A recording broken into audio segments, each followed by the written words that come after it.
¿Qué tal? Bienvenidos a La República en la Escuela, un ciclo de entrevistas de la Gran Logia de Chile a destacados personajes de la educación pública. Todo esto en el marco de la conmemoración de los 100 años desde la promulgación de la Ley de Educación Primaria Obligatoria.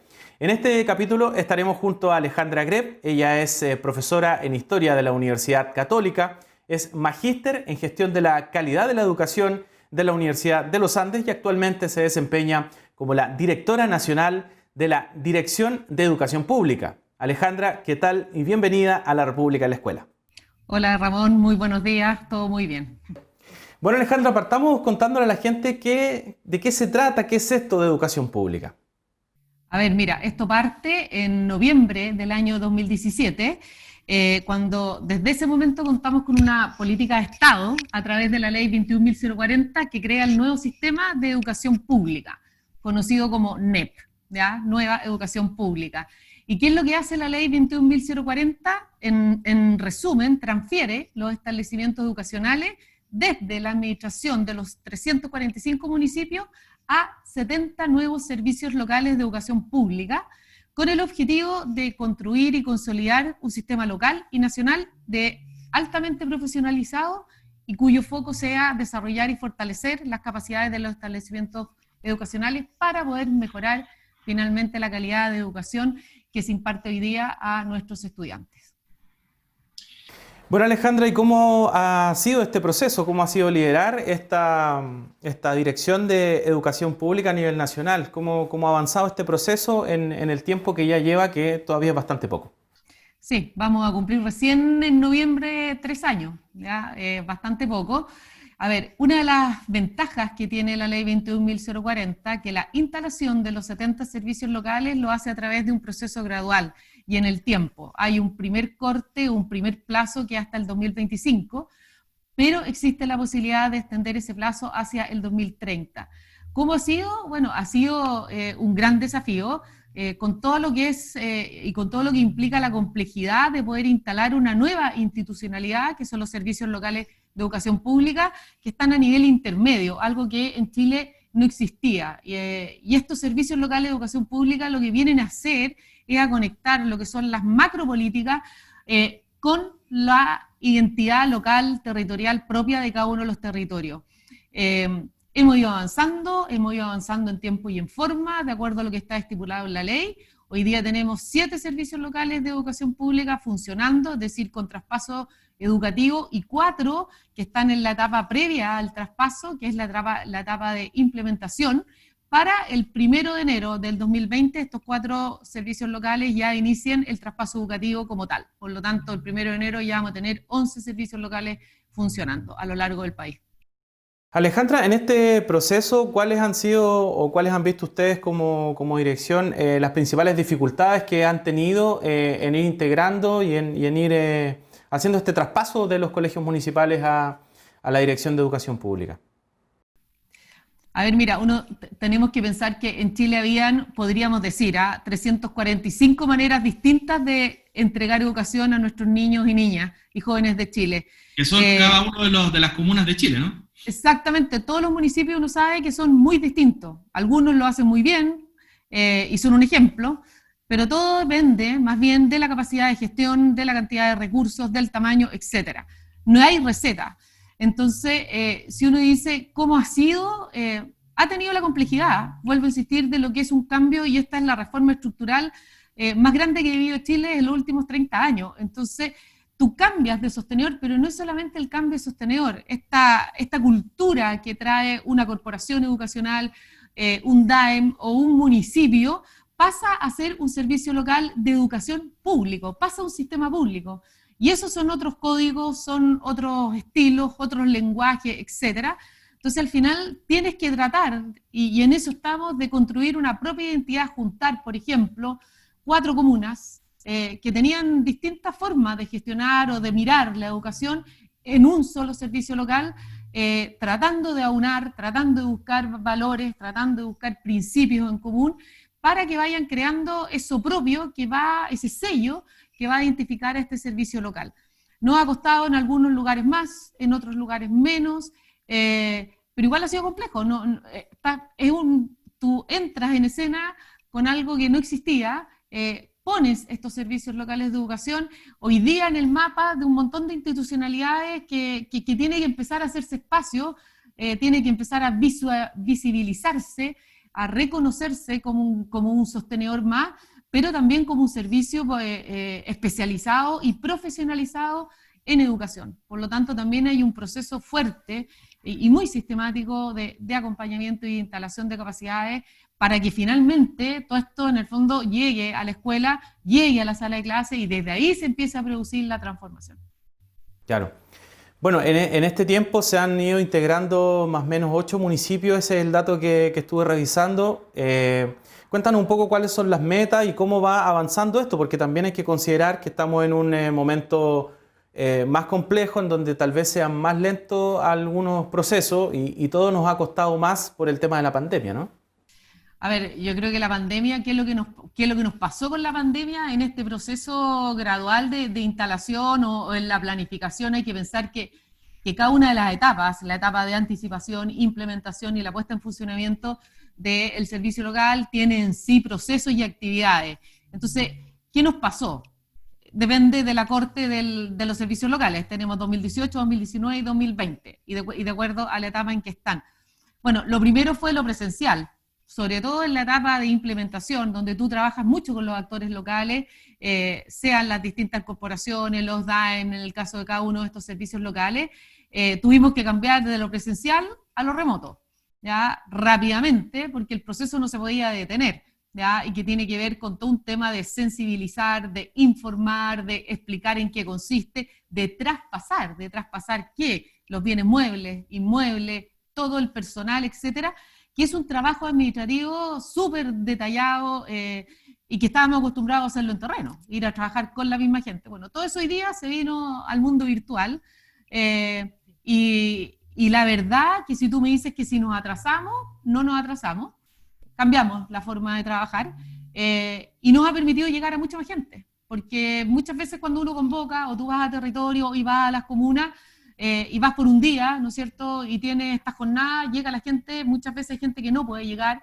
y hoy día el tema remoto, las reuniones por Zoom, por las distintas plataformas, nos ha permitido abarcar a mucha más gente, nos ha permitido tener mucho más reuniones de información, trabajar mucho más con los actores, poder dar respuesta inmediata a muchas inquietudes, en el fondo, ¿qué va a pasar conmigo? Yo soy un profesor que tengo tal situación, ¿me puedo jubilar? ¿No me puedo jubilar? ¿Me van a traspasar? ¿No me van a traspasar? ¿Qué se traspasa? Etcétera, etcétera. Eso es con los servicios locales 2020. ¿Y qué ha pasado con los otros? Bueno, un gran desafío, porque de la noche a la mañana, como le ha pasado a todo el sistema educacional, nos encontramos, ¿no es cierto?, sin clases presencial, y nos hemos sorprendido con la capacidad de reacción y sobre todo con la gran camiseta que tienen puesto por la educación pública nuestros profesores y asistentes de la educación, que rápidamente dijeron, ok, aquí hay un problema, tenemos que salir al encuentro de nuestros estudiantes, no podemos perder el contacto por todos los riesgos que hay, nuestros estudiantes son muy vulnerables, ¿no es cierto?, y la situación, uno sabe, en sus hogares es más compleja. Y hemos llegado, a decir, desde a la radio fuertemente por las localidades en donde trabajamos, sobre todo en los sectores rurales, y desde ahí se han hecho muchas cosas, teniendo claro que nada reemplaza lo presencial, pero sí el tema del vínculo de hacer un seguimiento a nuestra familia y hacer a nuestros estudiantes algo que ha estado muy presente. Yo diría que en temas administrativos, mientras se produjo el cambio, desde que se aceptaba lo digital y antes era el papel, etcétera, tuvimos ahí unos nudos críticos, pero que hoy día se recuperó el tiempo y estamos muy bien para nuestro traspaso educativo de los 4 servicios locales nuevos que vienen el 2020. Alejandra, bueno, tú estás comentando un poco que esta experiencia tan enriquecedora de estar en terreno, de estar conociendo familias, de estar movilizándose y ahora de estar juntándose con muchas personas a través de estas plataformas de videollamada, te ha permitido tener también una mirada más global de la educación pública. ¿Cuál crees tú o cómo le asignas tú esta importancia a la educación pública? A ver, yo creo que una de las grandes cosas que nos hemos propuesto, nosotros al menos desde la Dirección de Educación Pública, es poder recuperar el lugar que debe tener la educación pública. como un espacio primero de encuentro, como un espacio de calidad y de equidad, de convivencia y formación ciudadana, algo clave, algo que se ha perdido en el tiempo por diversas razones. Por algo hoy día estamos hablando de una nueva educación pública. Creo que el contacto con los actores locales en la nueva educación pública tiene a la base algo muy importante, aparte del sello territorial y lo local, que lo recupera fuertemente, está el tema de la participación. Es otro de los grandes pilares que tiene la ley.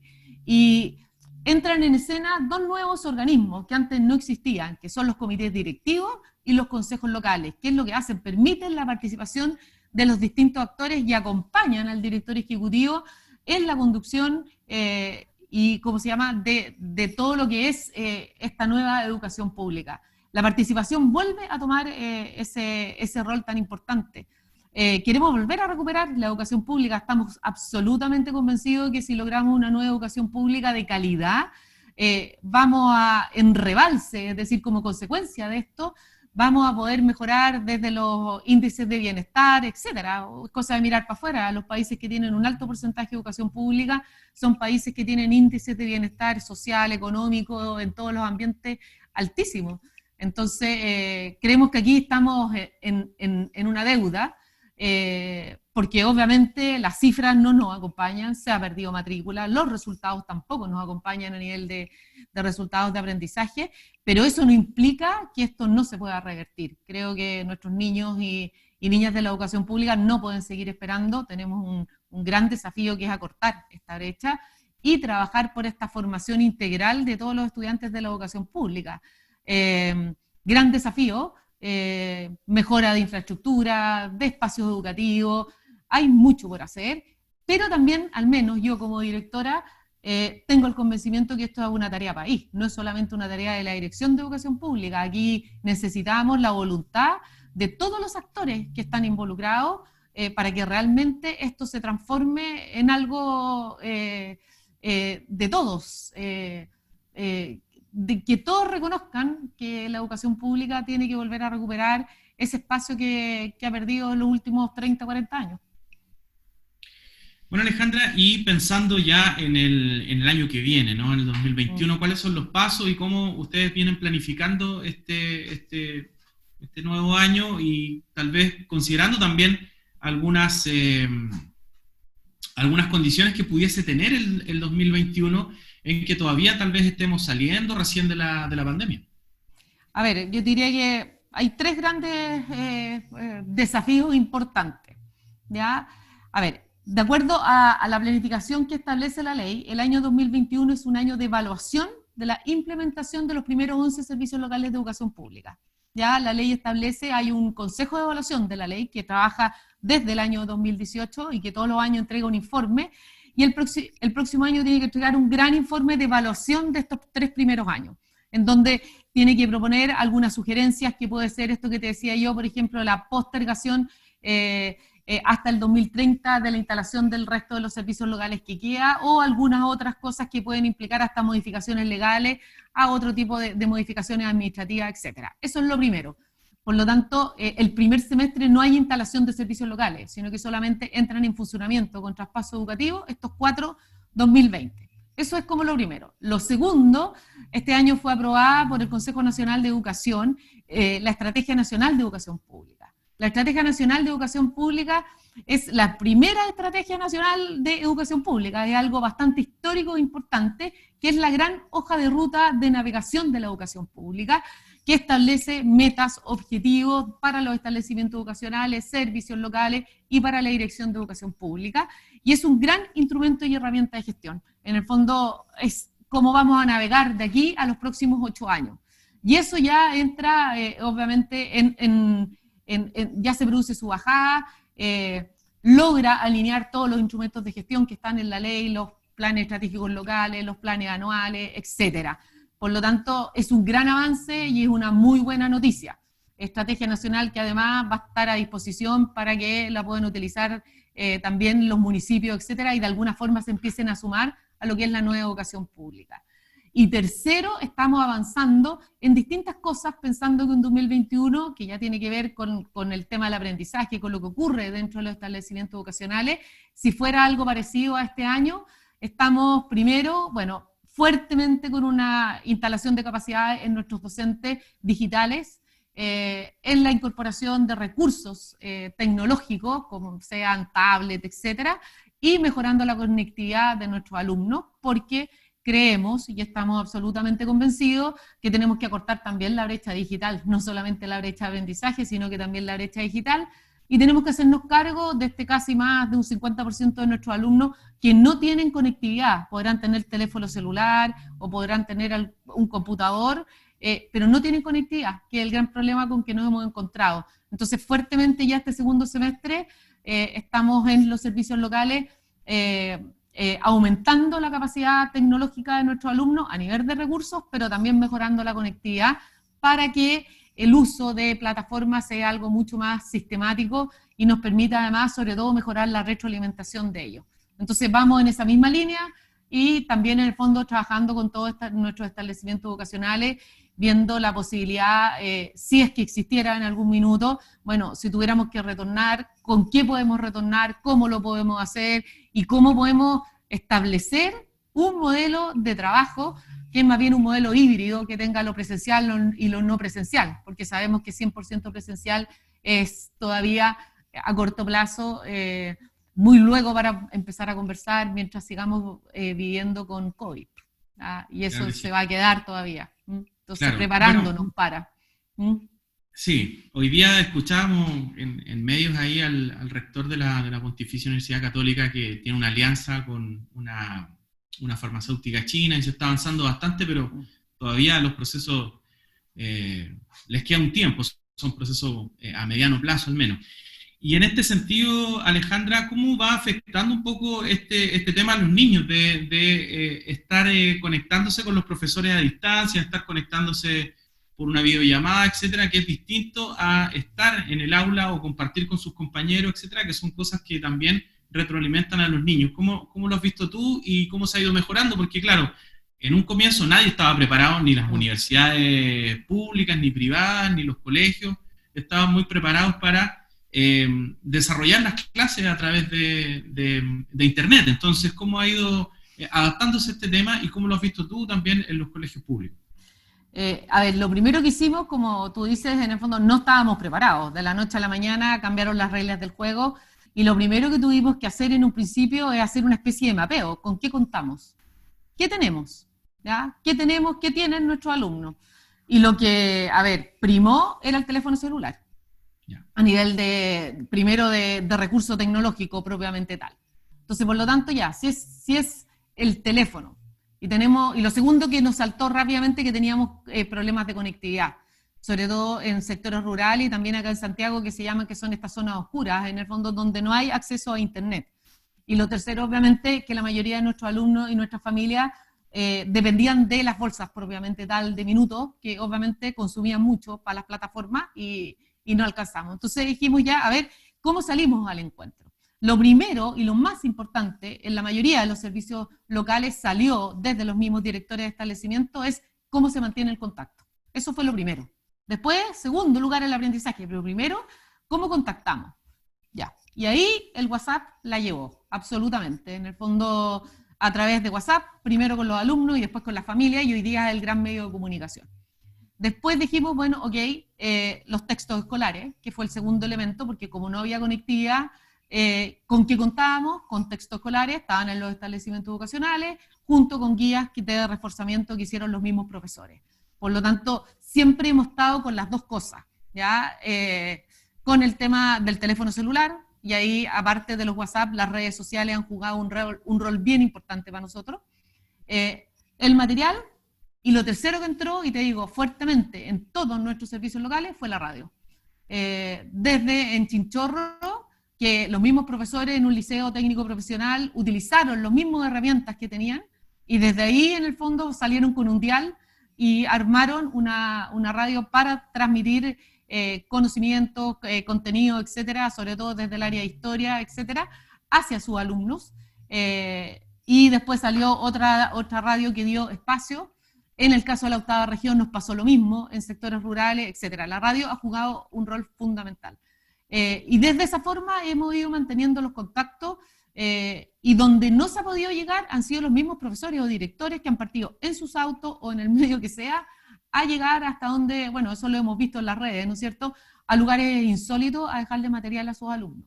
Y lo que hemos ido mejorando, bueno, es la retroalimentación, que es clave, absolutamente en este periodo, saber, bueno, qué tanto. Y lo otro que estamos ahora fuertemente y muy abocados es ir a buscar a nuestros alumnos que no nos han contestado los mensajes, no nos han contestado las encuestas, que son alumnos más bien de enseñanza media. Entonces estamos ahí trabajando en el tema de la deserción escolar, porque tenemos clarísimo que ha aumentado, pero hoy día lo que estamos haciendo es ir a buscar a estos alumnos, ¿ya? Para que no abandonen el sistema escolar.